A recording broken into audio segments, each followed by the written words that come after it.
Merci de nous rejoindre, le Salon du Travail et de la Mobilité Professionnelle. Nous sommes en live sur YouTube avec nos invités et nous a rejoint le lieutenant-colonel Jérôme Leroy, chef du bureau d'appui au recrutement numérique et adjoint au sous-directeur des ressources humaines de la DIRISI. Bonjour mon colonel. Bonjour. Alors la DIRISI, qu'est-ce que c'est ? Alors la DIRISI, derrière cet acronyme un peu compliqué, Oui. c'est l'opérateur numérique du ministère des Armées.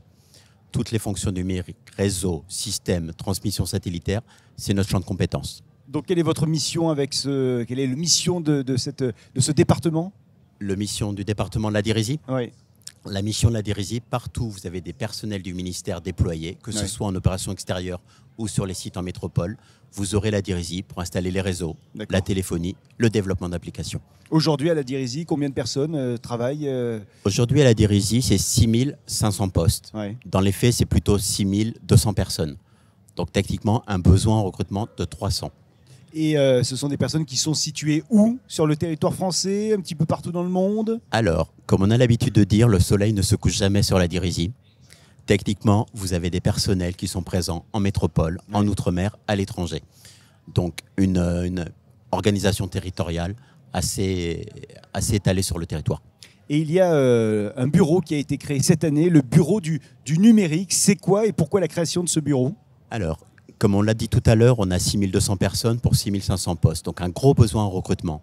Les armées ou le personnel civil ont des capacités de recrutement, mais qui ne donnent pas la totalité des besoins. Donc on a décidé de créer au sein de la DIRISI ce bureau d'appui au recrutement du numérique. La vocation, dans un premier temps, c'est de recruter pour la DIRISI et au-delà, de recruter dans le numérique pour le ministère.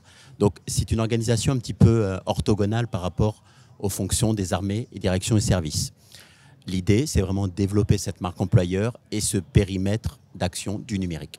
Aujourd'hui, quelles sont les possibilités, les opportunités de recrutement pour les profils numériques ?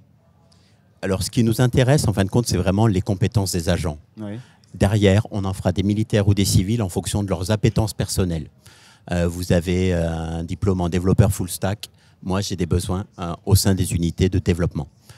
Civil ou militaire, c'est vraiment un choix personnel. Après, les lieux d'affectation sont assez variés.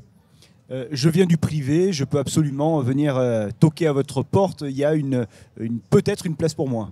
Tout à fait. Vous prenez l'exemple avec l'acronyme Bureau d'appui au recrutement numérique, BARN. Vous allez sur Google Store, il y a une application dédiée au recrutement du numérique. Cette application a été développée par le pôle développement.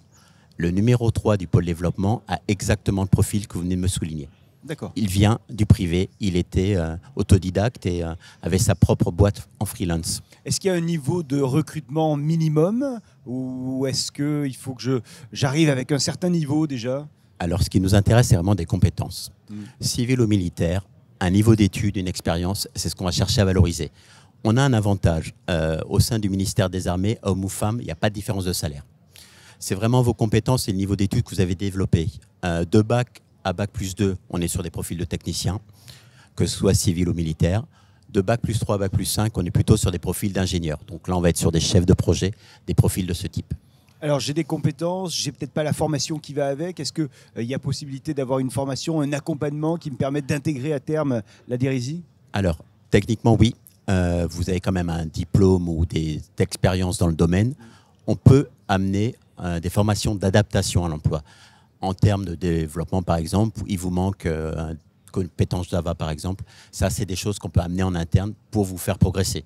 Et au-delà de ça, c'est aussi une façon de donner une certaine dynamique à votre carrière.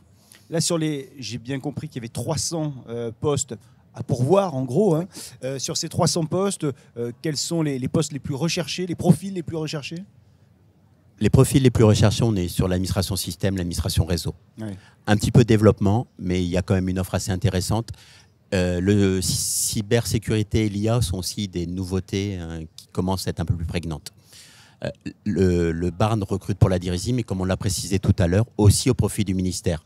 Vous avez par exemple l'Agence ministérielle d'intelligence artificielle de défense qui a des gros besoins. Donc nous, on réoriente vers eux un certain nombre de CV qu'on capte sur des salons comme le vôtre. Qu'est-ce que vous dites aujourd'hui à celles et ceux qui nous regardent et qui se demandent si c'est fait pour eux ?